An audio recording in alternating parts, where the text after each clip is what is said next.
another episode of Tech Unhinged, where tech gets human. I'm your host, Rabia Javed, and joining me today is Suarez, who is the CTO at H.I.G Capital. Louis spent nearly 7 years as a computer forensics investigator, ran IT at Career, and built systems at Radar. Today, he also chairs the Cyber and Technology Committee on the board of Goodwill Industries of South Florida. Welcome to Tech Unhinged, Louis. Hello, hi. Well, we'll start off with the icebreakers, Louis. You have worked two full-time jobs for a good 7 years straight as a forensic investigator and consulting director, both at the same time. How did it keep you sane? That when I was doing that, one kind of really led into the other, which was great. The forensic side of it was the fun, the spontaneous, the whether it was for the SEC, for the IRS, for civil litigation, and those were the early days of computer forensics, and that was really testing a lot of the technical skills that was emerging in those days. So I really enjoyed it. That was assignment based, which was great. And then there was the day work, which was really supporting Latin American headquarters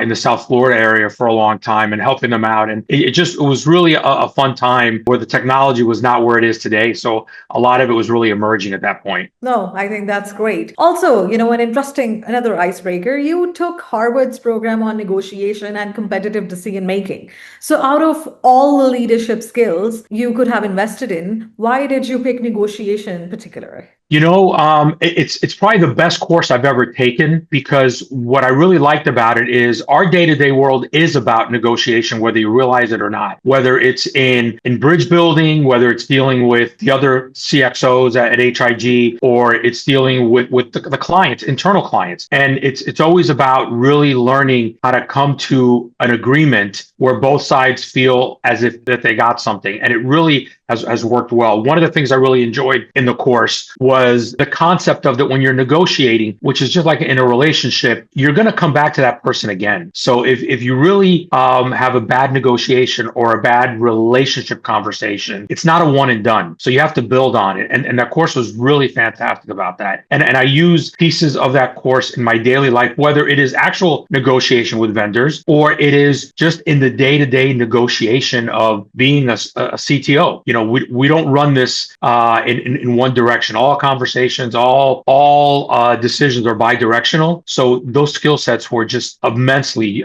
useful for me. Moving a bit more into the context setting of the topic that we have in today. So, Louis, IDC's 2024 survey found out that only 20% of the CIOs rank tech debt as a top priority. What is it about AI specifically that is forcing the boards to start thinking about it finally? Yeah. So, if AI is going to do one thing and one thing very quickly, it is going to highlight your tech debt. As you go down the AI journey, your tech debt, whether it's defined as systems that are not ready or data that's not ready, AI will really magnify and highlight that right out of the door. It really will point it right away. And I think the organizations that are being successful as they're embarking on this AI journey, they are examining their tech debt and trying to modernize it, trying to decommission it, trying to remediate it as best they can. Otherwise, the AI initiatives will not be as successful. We have some systems that have been around for quite a bit of time, and those systems have proved challenging to really integrate with AI. Our more modern systems, we've been able to plug them in via MCP connectors relatively quickly and get moving. The older ones have been a challenge. We've had to get creative. We've had to upgrade some of those systems. Probably, I would say the tech debt related systems probably take 4 to 5 times as much effort as our modern systems. They just take longer. They're not ready. Yeah.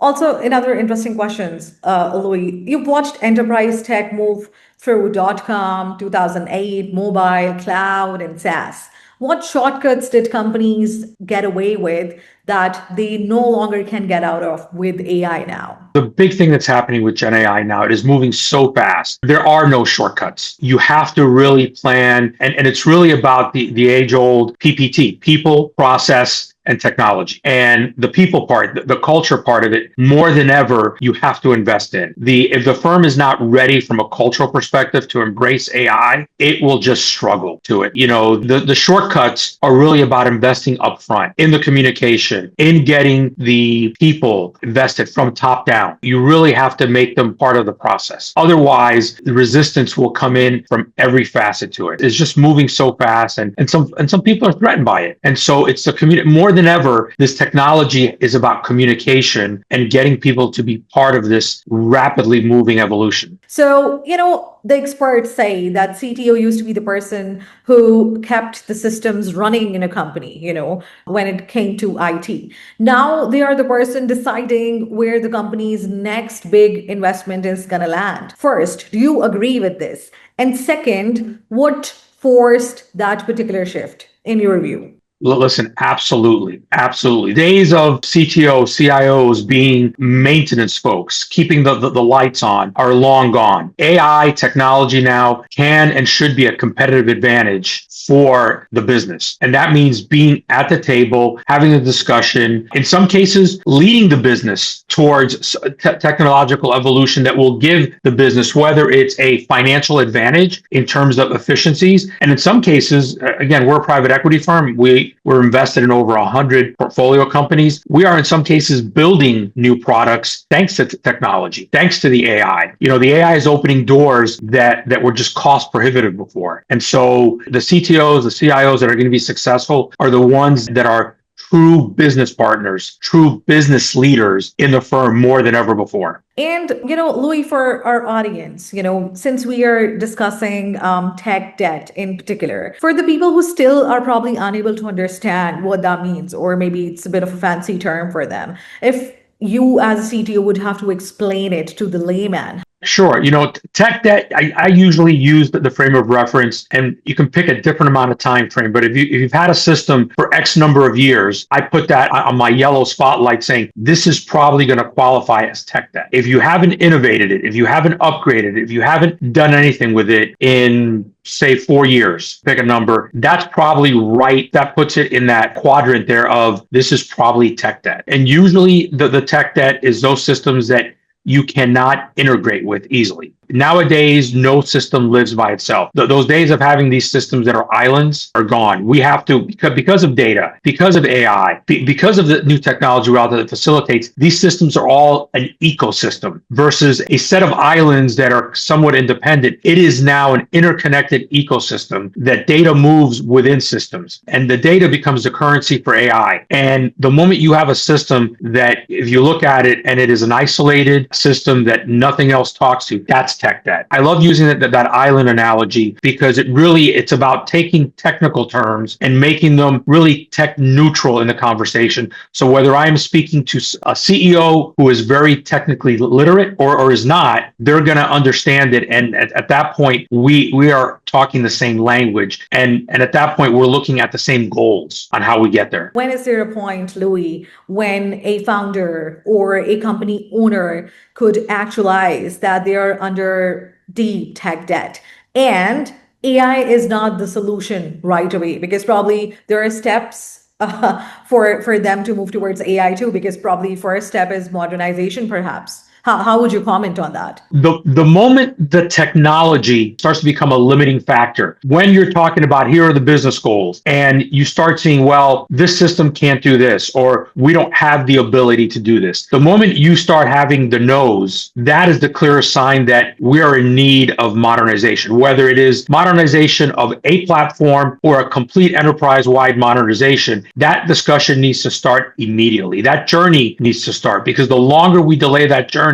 the longer it is before we can start talking about modern technology, whether it's AI, whether it's a better data stack, whether it's automation. I'm always fearful when we start talking about AI for the sake of AI. You don't want to be a hammer looking for a nail. The goal should be, we need to provide value to the business. We need to be a differentiator for the company. And the moment the technology is not able to do that, that tech stack, that platform is tech debt. It's a liability. And I think that's the way to really define it. When you have a system or systems that are now a liability for the goals of the business, that is tech debt in its widest sense. Absolutely. And Louis, you spent nearly 7 years at Forensic Technology Group as a computer forensics investigator. First of all, I'd like you to explain it for our audience. What was it like? How is it different working in forensics as a computer investigator? So, computer forensics will probably the precursor to a lot of what we deal today with cybersecurity, which is when you have an event, and whenever you bring a forensics person involved, you've had some sort of event, cyber event, operational event, technology event, and it was really playing detective. It was using technology to go ahead and put together what happened, to put together a set of data that supports what the legal or civil investigator was looking for. And it literally, what was fascinating about it is that you never really knew what you were walking into until you got there. You could be talking about looking at a couple of laptops and a server. It could be at its worst, I had to deal with 100 laptops and 50 servers to go ahead and analyze them and put a story together that the data supported of what happened, what the criminals did, or what happened from a civil litigation perspective. And those skills ended up becoming important in my career because when you're working in technology, you're always having to piece together what you want to do or what happened using data as your information source. AI is replacing some of the engineers who used to do the unglamorous work of paying down tech debt. Are we automating away the people who can actually fix it? No,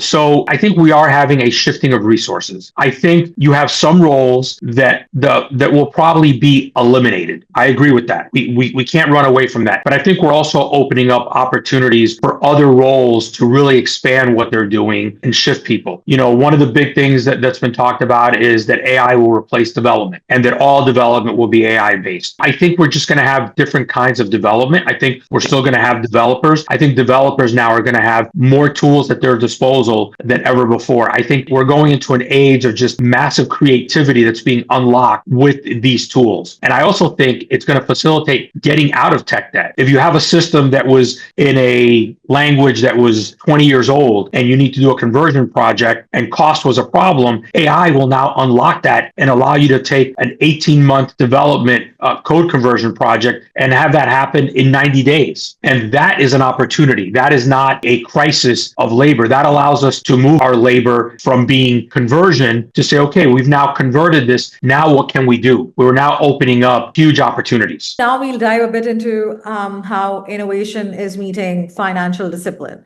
So one of the researchers found that tech debt consumes around 20 to 40% of enterprise development time. If that's true, and if you would agree to that, do you think that fixing it doesn't slow AI down, but it gives you the time back? And the next year to this question is that why is the speed versus foundations trade-off still being framed as a real choice for the CTOs? So to answer the first question, the tech debt needs to be resolved, needs to be innovated upon, and it is a blocker. And so we need to move past it to go ahead. I think, if we're not doing this, then we are limiting ourselves in what we can do. And to your second point, it's the age-old question, right? It's speed versus thoroughness. It's speed versus making the right decisions. And I think those are not contradictory. Those go hand in hand. That is all about proper planning, strategic planning. If you're going to go down this road, not if, when, you must, of moving away from your tech debt, you need to take that extra pause and figure out what is this new foundation that you are designing to it. You don't want to happen is that you lock yourself into another tech debt round 2, 3, 4 years later. And so taking that extra time to think about it, to say, and it's not just doing it for the sake of AI, it's doing it for proper architecture, proper future modernization. And so making tactical decisions without a strategy is what leads to another round of tech debt at a future. So I think you can move efficiently, but moving super fast without that strategic conversation puts you in a position that you will be having the same conversation at a later date. And the way the cycles are moving quicker and quicker, it won't be 5 years from now. It could be 2 years from now, because we're no longer in these cycles of putting in a system for 10 years and 5 years. AI has really compressed those timelines dramatically. So being the CTO yourself at this position, how adaptive were you to this particular technology? And now at your particular particular role, if you can talk about it, how have you implemented it at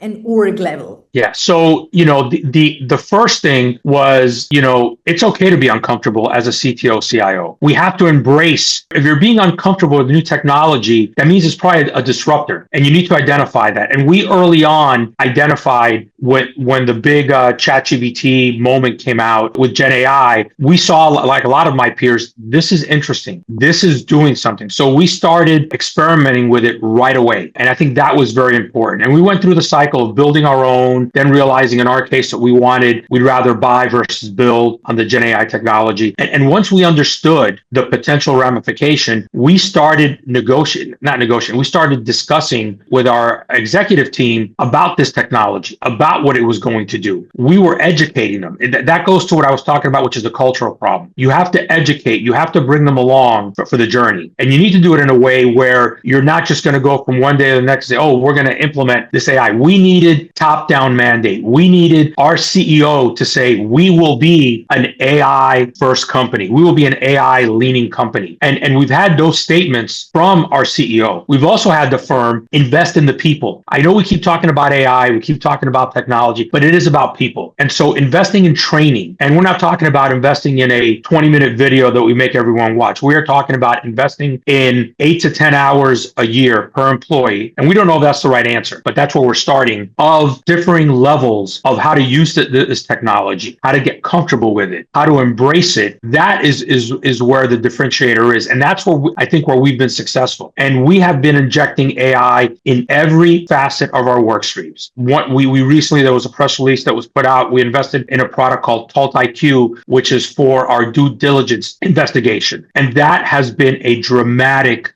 enhancer for us because we want to look at more deals. We want to process more data. And so this is a tool. This is not replacing our animal. This is a digital assistant. This allows them to take and leverage AI across gigabytes and gigabytes of data that we receive for any prospective deals. We're now able to drive quicker insights, better insights. We're able to answer questions that the investment committee may come. We're also able to run down different theses that we come up with on these businesses. And it's really been transformative. And we're only at the beginning stages of that. We think there is more to come with this. So, Louis, do you think that tech debt is only just an enterprise level problem? No, tech debt is an organizational problem in pockets. And I think the other facet of tech debt that we haven't spoken about is just using applications in a way that they're not designed to be used anymore. One of the biggest tech debts that any financial services firm has is that old tool called Excel. We all love to use Excel for things that it's really beyond what it was initially for. And so that really lends itself into that people, process, and technology. You have to redefine the process, educate the people, and move them to a different technology. And while Excel is a great tool, it's not going away. Excel is not a database. Excel is not a workflow tool. And I can go on and on. And that's where we need to really educate the folks and say, that was a great idea for the last 5 years on Excel, but now we need to modernize. We need to move away from that. Here's the right way. And that comes into educating, training, upskilling the people, giving them something new without it putting it as you said earlier, the shiny new toy. The shiny new toy becomes dull after a while. So it needs to be a sustainable process and technology that they see the value. And if they don't see the value, they're not going to adopt it. Prior to AI, there was still tech debt out there, right? It was probably everywhere. But then people or owners or CTOs or CIOs, were they just ignorant towards it? So first of all, tech debt is the ramification of tech debt is a combination of the tech debt and, as I've been saying, the people, the culture, the process to it, and they're all tied together. So I think as you go down the tech debt journey, we need to break some of the old processes, rebuild them, and that in some cases allows you to free yourself at tech debt from it. I don't think CTOs were ignoring tech debt. I think because prior to GenAI and the speed that it's moving, you had the luxury of time. You had the advantage of saying, well, this system is going to be fit for purpose for another 5 years. As we said earlier in this conversation, AI has changed all of that. AI is now exposing, no, this tech debt, this platform, this system, this process that we've wrapped around this tech debt is no longer viable if we want to modernize. And as I said, the comment I'll say, and I'll say it again, is that AI is a very good is very good at putting a spotlight on tech debt and data inefficiencies and broken processes. And so I think what is happening is that it is taking away from the CIOs and CTOs the luxury of time. We no longer have as much time. We've gone from dealing in projects that are in years to dealing now in projects that are in months. And sometimes it feels like projects that are in days with it. Yeah, absolutely. But how does one really stop themselves from getting themselves lost within that rabbit hole of AI? That comes down to leadership style and the people you surround yourself with. So I'm very fortunate to have a very good team that has been on this journey with me for quite a bit of time. And, I lean into them. I was taught a long time ago by a mentor of mine that you should always hire people that may be smarter than you, that may know more about a particular technology. And so I've really made it a point when we recruit to hire smart, intelligent, hungry people in there. And that is my nucleus of when we're dealing with these technologies. It is not the CTO making a decision. It is the CTO exploring the solution with my team, whether it's my cyber team, my infrastructure team, my operations. Sometimes it's with all of them in a room walking through the problem, because again, as I said earlier, we now live in the world of ecosystems, and making one change is no longer an isolated event. So we need to have those conversations. And in those conversations, the solution will evolve. And so it's always interesting to see you see a diagram when you walk in the room of what you're thinking you're going to do. And after you have a good, deep, honest strategy session, you look at the final picture and it's changed, it's evolved, and you actually have a better picture. And it's not the CTO's picture, it is the technology team's picture. It's the technology team's vision. Everyone has bought into it, has put something into it, and everyone owns a piece of it. And that's how you get to success. And that's also how you're kept honest. If you had to comment, they say that tech debt is the new technical risk on the board agenda. Would you agree, strongly agree,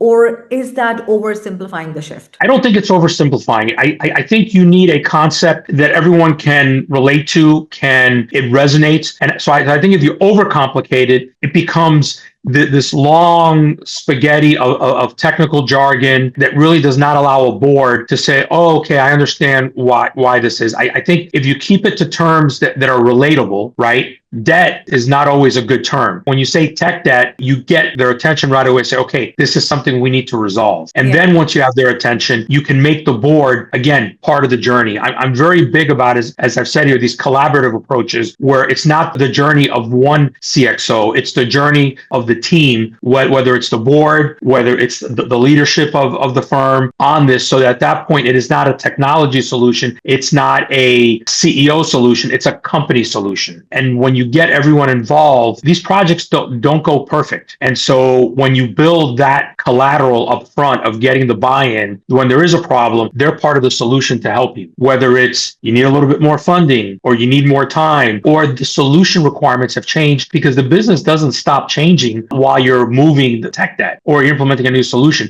So you need those partners all along the way. It's that collaboration. So, we did talk at length about the bright side of AI, right? But let's talk about where it hallucinates and then how most of the people are unable to distinguish between that. So as a leader within your practice, how would you comment on AI hallucinations, and how do you get a control of it? So the first point is hallucination is real. It's not fiction. It happens. Even when you have a very curated set of data, your prompting can create hallucinations. And we've seen it. So the first way we tackle this is education. We educate, as part of the training that I mentioned, we make it very clear to people. We put it on their radar. This can happen, that you need to check your work that comes out of AI. It is a great tool. It is not foolproof. It gets better every day, but there's still the degree of that. So it really is the education of it and the reinforcement. And something as simple as we put a disclaimer at the bottom that it says, please check your work. There is a possibility of hallucination or something like that. I forget the exact wording. And so the idea is you put it there, but you have to be careful. You can't make it to the point that then people do not trust the technology. So it is a fine line, but it really is the people part of it. They need to be aware that, like all tools, all tools can make mistakes. And so you just need to make them aware of it. Yeah. So did you happen to have any of your own personal AI hallucination moment that you can share? Oh, sure. I've had where I do some of my vendor research before I walk into any meeting. I use my tools as my digital assistant, and I will ask for, give me a summary of this product. How would it apply? There are times that it will hallucinate, and even though I've told it this is what my tech stack is, and it will infer that I have other things in my tech stack. So I will have to go back and ask it, why did you do this? Or why did you do that? And I've seen it come back and say, oh, you're right. I shouldn't have said that. It happens more often than people realize, but I think you need to be aware of it. You need to challenge when you're using the Gen AI tools on what it gives you. And I think it just makes you a better user of the tools. It is, I think we are in the age of the digital assistant. I think for some specific uses, you can say, okay, you're going to run this and the answers are to be trusted because you give it a lot of guardrails, limited set of data, and that's what AI does really well. But when you're using the Gen AI tools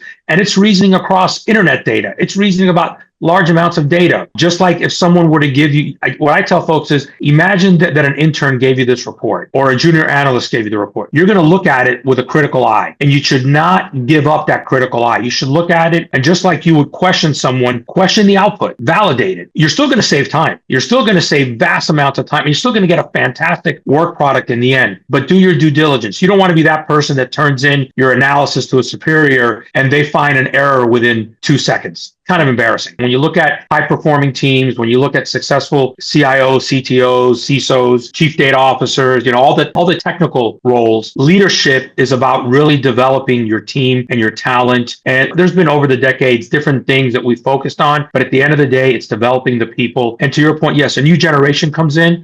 A new generation comes in under every one of our watches, and we just need to take what they do really well and then transfer what the previous generation did really well and make them better. That is our responsibility as leaders. While we look forward and see what wins the next decade in tech, we see that AI is automating decisions humans used to make pretty rather slowly at times. What does that mean for how leadership teams actually monitor, price, and report from here on? You're asking me 5 years, 10 years from now. That is such a long window now because of the way that technology is moving. I mean, we've gone over the last 2.5 years from innovation that comes out once a year or moves on a yearly basis to right now it's moving on a weekly basis. I think, how we price in is flexibility, adaptability, really keeping an eye towards innovation more so than ever before. I think, the next generational group is really going to be about ultimate flexibility and adaptability. I think as we move our next generation into these careers, it's the people that love change and change like we've never seen before. People that really want to work with the next tool and embrace it, not because it's a shiny tool, but because they want to do more with it. I think this next crop of incoming CIOs, CTOs are going to have the most versatile, creative, and powerful workforce that we've ever had because of these tools. We just need to get this workforce ready. As you just mentioned, they're overly reliant on it, and we can't lose sight of the traditional skill sets that really are complementary to this. They're not diametrically opposed.